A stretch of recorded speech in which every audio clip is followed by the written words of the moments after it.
नमस्कार, मैं ओम Saraogi. Media hub news के कार्यक्रम ना काहू से दोस्ती ना काहू से बैर में स्वागत है। जैसा कि हमने आपसे वायदा किया था कि आज भी हम आपसे उसी विषय पर चर्चा करेंगे, लेकिन एक नई बात के साथ। तो आइए, चर्चा है एक विशेष चश्मे की। हमारे एक मित्र पंडित राम खिलावन गर्ग हैं। यह स्पष्ट कर दूं कि मैं उन्हें पंडित इसलिए कह रहा हूं क्योंकि वे सामाजिक चेतना के अच्छे जानकार हैं और साहित्यकार भी हैं। कहने का आशय यह कि गर्ग जी विद्वान भी हैं। आज सुबह सुबह मेरी उनसे टेलीफोन पर चर्चा हुई। उन्होंने पूछा, ओम भाई आपने देश देखा है? मैंने भी कहा, भाई देखने की कोशिश तो कर रहा हूं लेकिन कुछ दिख नहीं रहा। वो बोले, तुम्हारे पास चश्मे हैं? मैंने पूछा मतलब? उन्होंने फिर प्रश्न लाया, कितने चश्मे हैं? मैंने कहा, भाई मेरे पास तो एक ही चश्मा है जिसमें बहुत साफ साफ कुछ दिखता नहीं है लेकिन काम तो चल ही रहा है। वे बोले, अच्छा हुआ आपके पास चश्मे नहीं है। मैंने कहा, क्यों? फिर उन्होंने चश्मे को लेकर अपनी जो आप बीती मुझसे साझा की, वही मैं आपसे कर रहा हूं। तो सुनिए। बकौल गर्ग जी, बिना किसी चश्मे के सब फीका और रंगहीन है। यह मैंने खुद महसूस किया है। वाकया कुछ ऐसा है कि एक आदमी सड़क पर एक दीवार के सामने चश्मे लिए बैठा था। ढेर के ढेर चश्मे उसकी पोटली में बंधे थे तो वो चश्मे ही, मगर वो आम चश्मों जैसे चश्मे नहीं थे।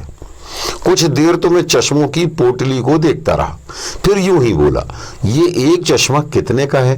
चश्मे वाला मुस्कुराया, फिर अपना मास्क नीचे करते हुए बोला, अलग अलग दाम है भाई, क्योंकि हर चश्मे के अलग अलग काम भी हैं। मैंने झुक कर देखा तो चश्मों के ऊपर नाम भी लिखे हुए थे।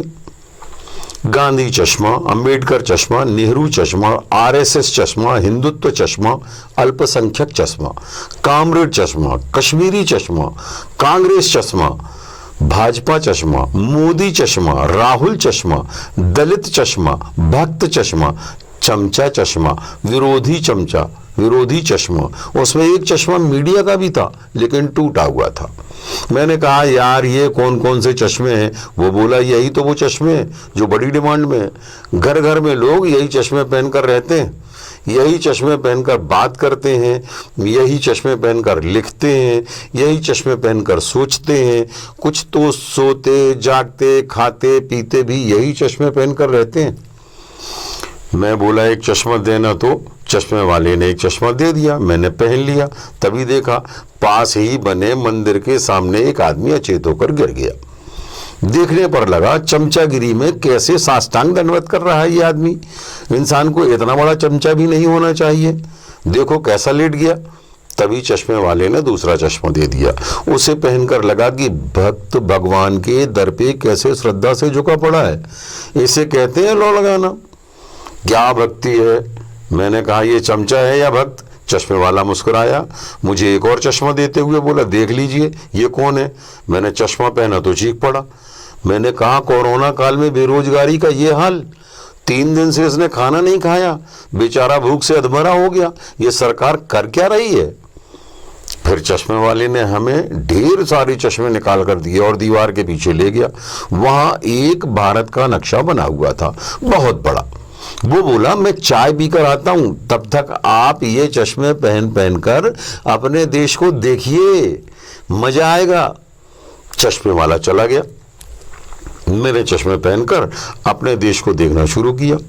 कभी वो इस्लामिक देश होता था नजर आया, कभी हिंदू देश बन गया, कभी दलित पिटते नजर आए तो कभी अल्पसंख्यकों पर अत्याचार दिखे, कभी कश्मीर जलता नजर आया तो कभी दिल्ली बर्बाद होती दिखी, कभी दिखा कि कोरोना रोकने में देश कामयाब हो गया तो कभी लगा कि देश ने घंटी थाली बजाने के अलावा कुछ किया ही नहीं।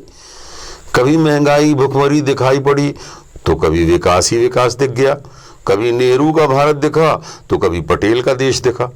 कहीं चीन ने हमारी जीन कब्जा ली तो कहीं चीन हमारे सामने भीगी बिल्ली बन के बैठ गया।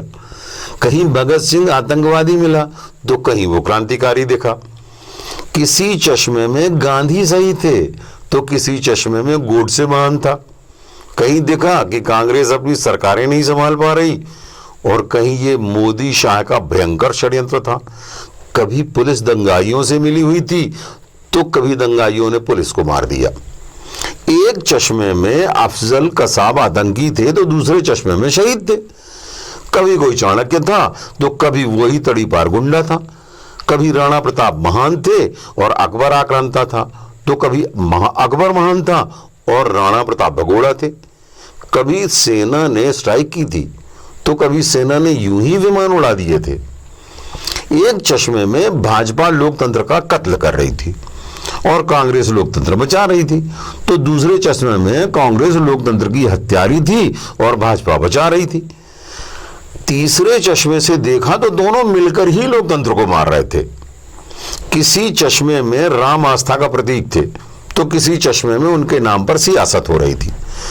कहीं बाबर के नाम पर कस्में थीं तो कहीं राम के नाम का आसरा था। किसी चश्मे में एक इमारत मंदिर थी तो दूसरे चश्मे में वही इमारत मस्जिद थी। एक से देखा तो मुसलमान गद्दार थे, दूसरे से देखा तो हिंदू हत्यारे थे। सबसे ज्यादा तो दो चश्मों ने कंफ्यूज किया।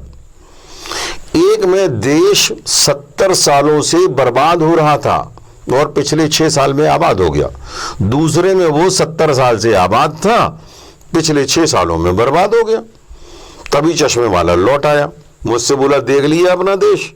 मैंने कहा नहीं देखा, वो तो दिखा ही नहीं।